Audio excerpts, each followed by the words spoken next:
bilang dokter Richard itu pintar tidak beradab, bilang dokter Richard itu pintar tidak beradab, bilang dokter Richard itu pintar tidak beradab, tapi tidak beradab. Saya bisa dong ibu-ibutin dia. Tapi saya sebagai seorang dokter melihat ini, dia salah melakukan pengobatan abal-abal. Banyak korban yang dirugikan. Saya pengen dewasa, saya nggak mau ribut-ributin dia. Saya ributin dia, saya tuntut, saya UITE bisa loh.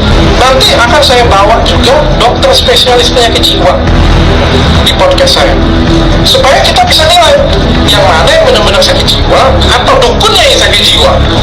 Jadi kan karena saya tidak punya masalah dengan dia, maka saya cukup kasih edukasi ke masyarakat. Ini loh orang yang kalian percaya, ini loh orang yang selalu nemuin case, apakah dia benar-benar sakti. Jadi saya kasih manfaat aja ke masyarakat, saya nggak mau ribet sih. Ya seperti inilah orang-orang yang menurut saya pintar tapi tidak beradab ya. Ya sampaikan aja lah ke dokter Richard ya. Di sini nanti doa langsungkan sama Abah, itu biayanya 2.500.000. Kalau setelah ini viral, masih ada yang mau berobat bayar 2,5 juta, 1,5 juta, 25 juta uang.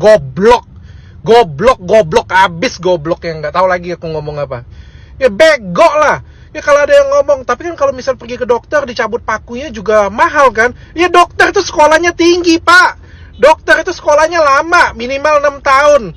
Kalau spesialis bisa sampai belasan tahun, wajar kalau mahal. Ini sekolah kagak, dapat sertifikat kagak, asal jampi-jampi, nipu pula, bayar 2,5 juta, goblok.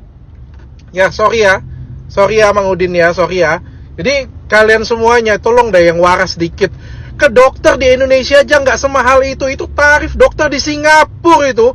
Ini kok dukun tarifnya dokter di Singapura sih, aneh. Ke dokter mahal karena pakai modal. Itu ke dukun modalnya apa? Modal cerdas tidak beradab. Dokter cerdas tidak beradab. Orang-orang yang menurut saya pintar tapi tidak beradab ya. Ya sampaikan aja lah ke dokter Richard ya. Mohon maaf kalau ada kata-kata saya tidak baik, tapi ini kenyataannya. Halo Sobat Fakta, Bang Pin ketemu lagi dengan Bang Pin yang terus mengabarkan fakta viral seputar selebritas tanah air yang terus saja bikin berita. Dan dengan berita mereka tetap eksis di ranah media. Dr. Richard Lee nampaknya akan terus mengejar para dukun. Karena Dr. Richard Lee dibilang pintar tapi tidak beradab. Sebagai seorang dokter, dia tentu akan membuktikan kepintarannya. Bahwa dokter lebih pintar dari dukun. Sebenarnya ya nggak pantas sih disaingkan antara dokter dengan dukun. Karena dokter sekolahnya bertahun-tahun dan lulus secara akademis. Sementara dukun hanya bermodal ngomong, sugesti, dan memanfaatkan kelemahan orang dengan trik-trik sulap tertentu. Mereka bisa mendapatkan dan mengeruk kepercayaan dari masyarakat. Inilah yang membuat Dr. Richard Lee akhirnya geram dan melakukan banyak tindakan dengan terus membongkar para dukun, terutama Samsudin. Karena Samsudin telah mengatakan bahwa Dr. Richard ini pintar tapi tidak beradab. Berbagai langkah strategis digunakan oleh Dr. Richard agar masyarakat tahu dengan sendirinya bahwa dukun-dukun yang berkeliaran di sekitar mereka itu hanya memanfaatkan kekosongan pikiran mereka untuk dimanfaatkan dan digunakan mencari pundi-pundi uang.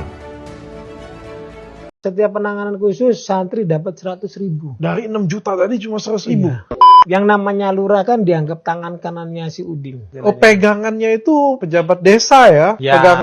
Oh, bangga mereka dipanggil Ustadz. Oh, mereka bangga. Padahal masih ngajinya masih alif bata. Demi Allah saya ucapkan ini. Kebanyakan di situ santri itu kalau kelihatan cewek yang agak bening sedikit tangannya grepe-grepe. Di saat saya melihat tayangan itu, saya dalam hati bilang, dan Wih, ini rahasia kesaktian. saya kumpulin. Umpama saya mau bisa timbangan. Bangke, banyak. Ente kadang-kadang ente kadang-kadang enggak, ente terus.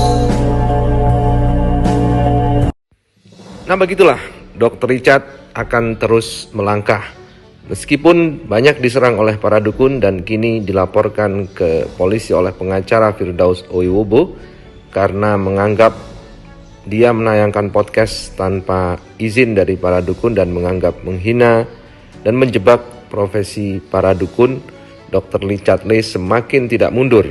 Dia pun dengan strateginya sendiri, dengan cerdas, mendatangkan berbagai pihak untuk mengungkap kedok para dukun. Bahkan dia bukan tidak percaya terhadap kegaiban.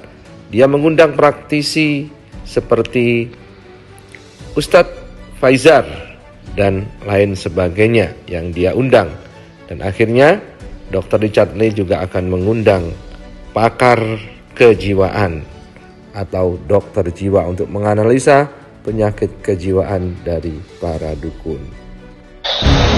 Saya menghilangkan ini ya, saya pikir saya pengen dewasa. Jadi satu, Gus Udin tidak punya salah dengan saya. Dia tidak punya salah apa-apa dengan saya. Jadi saya sebenarnya nggak mau cari masalah dengan orang. Tapi saya sebagai seorang dokter melihat ini, dia salah melakukan pengobatan abal-abal. Ya, banyak korban yang dirugikan. Saya pengen dewasa, saya nggak mau ribut-ributin dia. Waktu dia bilang Dr. Richard itu pintar tidak beradab, tapi tidak beradab, saya bisa loh ribut-ributin dia. Saya ributin dia, saya tuntut, saya UITE, bisa loh. Tapi saya ngapain? Saya malas. Yang saya buka apa? Saya kasih edukasi ke masyarakat. Saya datangin Ustadz, Pak Ustadz, tolong nilai kata-kata dia, benar atau enggak. Saya datengin korban, benar nggak seperti ini punya. Saya datengin mantan santri dia, saya datengin mantan kameramennya dia, saya datengin Ustadz lagi rukiah yang benar bagaimana. Jadi saya kasih manfaatnya ke masyarakat. Masyarakat yang nilai. Kalau masyarakat tetap mau percaya dengan dia, silakan. Saya datengin Ustadz Faizar yang memang punya kemampuan baca-baca kitab perdukunan. Nanti akan saya bawa juga dokter spesialis penyakit jiwa di podcast saya, supaya kita bisa nilai yang mana yang benar-benar sakit jiwa atau dukunnya yang sakit jiwa. Jadi kan karena saya tidak punya masalah dengan dia, maka saya cukup kasih edukasi ke masyarakat. Ini loh orang yang kalian percaya, ini loh orang yang selalu nemuin keris, apakah dia benar-benar sakti. Jadi saya kasih manfaat aja ke masyarakat, saya nggak mau ribut-ribut sih. Dan kemarin saya diundang di Dr. Rizkat. Di sana saya disiapkan pisau, suruh mengiris tangan saya nih. Lihat ini, bekas irisan tangan saya. Nih, merah-merah semua ini. Coba, seperti ini. Saya mendapatkan undangan dengan cara yang baik-baik. Saya diundang dengan cara yang baik. Dan sebagai orang muslim, tentu ya saya harus menerima undangan itu. Karena ketika diundang ya maka harus datang. Ketika datang di sana saya disiapkan pisau loh. Di sana saya disiapkan pisau. Kalau kamu benar-benar sakti, iris tubuh kamu, sayat tubuh kamu. Saya sayat akhirnya. Walaupun saya sudah mengelak berkali-kali. Saya mengatakan kalau saya tidak sakti, dokter. Saya itu nggak sakti. Sudah. Siapa bilang kalau saya itu sakti? Siapa? Saya nggak pernah bilang kalau saya itu sakti. Saya itu hanya berdoa. Semuanya saya pasrahkan kepada Allah. Tapi lama-kelamaan kok seperti apa ya? Menyepelekan maksud saya, mengejek. Akhirnya saya ambil pisaunya itu. Saya iris-iriskan ke tubuh saya ini. Akhirnya saya dimarahi sama istri saya.